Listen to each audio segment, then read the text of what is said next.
اور اب ہم آپ کو سناتے ہیں ذوالکفل علیہ السلام کا قصہ۔ قرآن عزیز میں ذوالکفل علیہ السلام کا ذکر 2 سورتوں یعنی سورۃ الانبیاء اور سورہ صاد میں آیا ہے، لیکن دونوں سورتوں میں صرف نام مذکور ہے، مختصر و مفصل کسی قسم کے حالات کا کوئی تذکرہ نہیں ہے۔ سورۃ الانبیاء آیت 85 اور 86 میں اللہ تعالیٰ فرماتے ہیں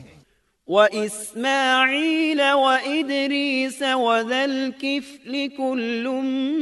مِّنَ الصَّابِرِينَ وَأَدْخَلْنَاهُ فِي رَحْمَتِنَا إِنَّهُم مِّنَ الصَّالِحِينَ۔ اور اسماعیل اور ادریس اور ذوالکفل یہ سب صابر لوگ تھے، ہم نے انہیں اپنی رحمت میں داخل کر لیا، یہ سب لوگ نیک تھے۔ اللہ تعالیٰ سورہ صاد آیت 48 میں فرماتے ہیں وَاذْكُرْ إِسْمَاعِيلَ وَالْيَسَعَ وَذَا الْكِفْلِ وَكُلٌّ مِّنَ الْأَخْيَارِ۔ اسماعیل، یسع اور ذوالکفل کا بھی ذکر کر دیجئے، یہ سب بہترین لوگ تھے۔ ذوالکفل علیہ السلام کے متعلق جس طرح قرآن مجید نے نام کے سوا کچھ ذکر نہیں فرمایا، اسی طرح نبی اکرم صلی اللہ علیہ وسلم سے بھی ان کے متعلق کچھ منقول نہیں ہے، لہٰذا قرآن و حدیث کی روشنی میں اس سے زیادہ کچھ نہیں کہا جا سکتا کہ ذوالکفل علیہ السلام اللہ کے برگزیدہ نبی اور پیغمبر تھے اور کسی قوم کی ہدایت کے لیے مبعوث ہوئے تھے۔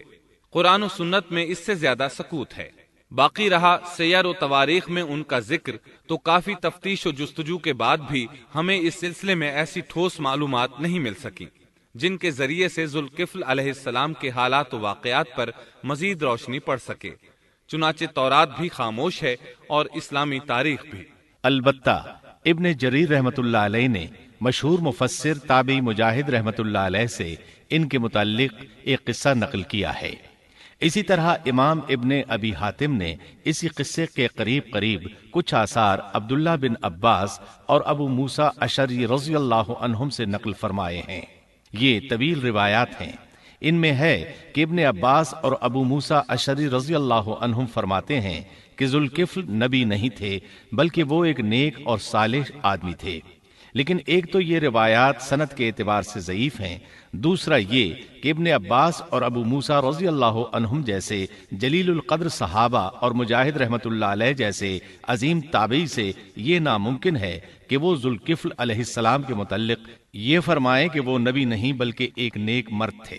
شاہ عبد القادر رحمت اللہ علیہ کا موقف ہے کہ ذوالکفل ایوب علیہ السلام کے بیٹے تھے اور انہوں نے اللہ کی خاطر کسی آدمی کی ضمانت دی تھی جس کی پاداش میں ان کو کئی برس قید کی تکالیف برداشت کرنا پڑی۔ چنانچہ شاہ صاحب اپنی تفسیر موضح القرآن میں لکھتے ہیں کہ ذوالکفل ایوب علیہ السلام کے بیٹے تھے، ایک شخص کے ضامن ہو کر کئی برس قید رہے اور اللہ کی خاطر یہ مشقت سہی۔ موجودہ دور کے بعض مفسرین کا خیال ہے کہ ذوالکفل حزقیل علیہ السلام کا لقب ہے۔ ایک دوسرے مفسر کی عجیب و غریب رائے یہ ہے کہ ذوالکفل گوتم بدھ کا لقب ہے، کیونکہ اس کے دارالسلطنت کا نام کپل تھا، جس کا معرب کفل ہے، اور عربی میں ذو صاحب اور مالک کے لیے آتا ہے، اور صاحب مال کے لیے ذو مال اور مالک شہر کے لیے ذو بلد کے الفاظ کثرت سے استعمال ہوتے ہیں، لہٰذا یہاں بھی کپل کے مالک و بادشاہ کو ذوالکفل کہا گیا ہے۔ اس مفسر نے یہ بھی دعویٰ کیا ہے کہ گوتم بدھ کی اصل تعلیم توحید اور حقیقی اسلام ہی کی تعلیم تھی، مگر اس کی موجودہ صورت دوسرے ادیان کی طرح محرف اور مسخ شدہ ہے، لیکن یہ اقوال قیاس و آراء سے زیادہ تاریخی حیثیت سے کوئی وقت نہیں رکھتے۔ ہم اس تعصب کے قائل نہیں ہیں کہ اگر صحیح تاریخ سے یہ ثابت ہو جائے کہ قرآن نے جن انبیاء کے صرف نام ذکر کیے ہیں ان کا مصداق فلاں برگزیدہ ہستی ہے، اور اس کا انکار صرف اس لیے کر دیا جائے کہ اس سے پہلے چونکہ ایسی بات کسی نے نہیں کہی اس لیے یہ قابل رد ہے۔ یقیناً ہم اس حقیقت کو تسلیم کرتے ہیں کہ تاریخی حقائق کی جستجو کا باب بند نہیں ہوا، اور آئے دن نئی نئی تحقیقات سامنے آ رہی ہیں اور جدید انکشافات ہو رہے ہیں۔ بلکہ ان کے ذریعے قرآن مجید اور احادیث رسول کے بیان کردہ واقعات کی تصدیق ہوتی چلی جا رہی ہے۔ ملحد و بے دین لوگ ان کا انکار اس لیے کرتے اور کرتے آ رہے ہیں کہ تاریخ اور فلسفہ ان کا ساتھ نہیں دیتے، لیکن اگر قرآن کریم کی بیان کردہ کسی ہستی کے متعلق مزید انکشافات روشنی میں آئیں تو ہمارے لیے انکار کا باعث نہیں بلکہ مخالفین پر مزید حجت اور دلیل ہیں۔ لیکن اس حقیقت کے اقرار کے باوجود اس سے یہ بھی لازم نہیں آتا کہ کسی واقعے کے متعلق کوئی شخص اگر محض اپنے وہم و گمان اور قیاس و انداز سے بے دلیل کوئی بات کر دے تو ضرور اس کو مان لیا جائے۔ چنانچہ ذوالکفل علیہ السلام کو گوتم بدھ قرار دینا ابھی تک اس سے زیادہ کوئی حیثیت نہیں رکھتا۔ ہمارے لیے دنیا کے مختلف گوشوں میں اللہ کے فرستادہ نبیوں پر ایمان لانے کے لیے قرآن کی وہ تینوں دفعات کافی ہیں جو دین اسلام کا امتیازی وصف ہیں۔ سورۃ الفاتر آیت 24 میں اللہ تعالیٰ فرماتے ہیں، وَإِن مِّنْ أُمَّةٍ إِلَّا خَلَا فِيهَا نَذِيرٌ، اور کوئی امت ایسی نہیں ہوئی جس میں کوئی ڈر سنانے والا نہ گزرا ہو۔ سورۃ المومن آیت 78 میں اللہ تعالیٰ فرماتے ہیں، مِّنْهُم مَّن قَصَصْنَا عَلَيْكَ وَمِنْهُم مَّن لَّمْ نَقْصُصْ عَلَيْكَ،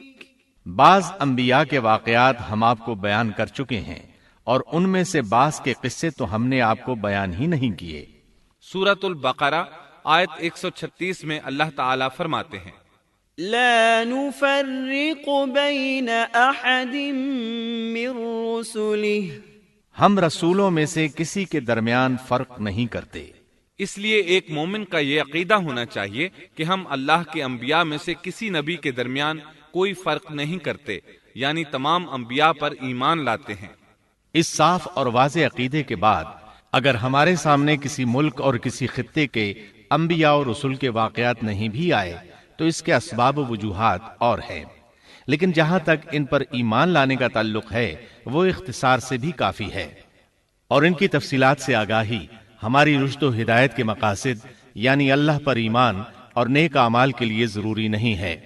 خصوصاً جبکہ اللہ تعالیٰ نے ہم پر یہ حقیقت بھی قرآن مجید میں واضح کر دی ہے کہ نبی اکرم صلی اللہ علیہ وسلم خاتم النبیین ہیں اور تمام سچے ادیان کی صحیح اور حقیقی تعلیم کی تصدیق کر کے ان کو بلند درجات کے درجہ کمال تک پہنچانے والے ہیں، جیسا کہ سورۃ المائدہ آیت 3 میں اللہ تعالیٰ فرماتے ہیں، اليوم اکملت لکم دینکم واتممت علیکم نعمتی ورضیت لکم الاسلام دینا، آج میں نے تمہارے لیے دین کو کامل کر دیا اور تم پر اپنا انعام بھرپور کر دیا اور تمہارے لیے اسلام کے دین ہونے پر رضامند ہو گیا۔ خلاصہ کلام یہ کہ ہمیں یہ تسلیم ہے کہ ہندوستان میں بھی اللہ کے سچے نبی اور پیغمبر مبعوث ہوئے، بلکہ سیرت نگاروں کی روایات کے مطابق ابو البشر آدم علیہ السلام اسی ہندوستان کے کسی گوشے میں اتارے گئے، لیکن جب تک قرآن و حدیث کی صراحت یا تاریخ کے صحیح دلائل و براہین سے یہ ثابت نہ ہو جائے کہ ذوالکفل گوتم بدھ کا لقب ہے، محض قیاس و آراء کی بنا پر ہم اس کو تسلیم نہیں کرتے، کیونکہ جس طرح کسی نبی کو نہ ماننا کفر کی راہ ہے، اسی طرح کسی غیر نبی کو نبی تسلیم کرنا بھی باطل ہے۔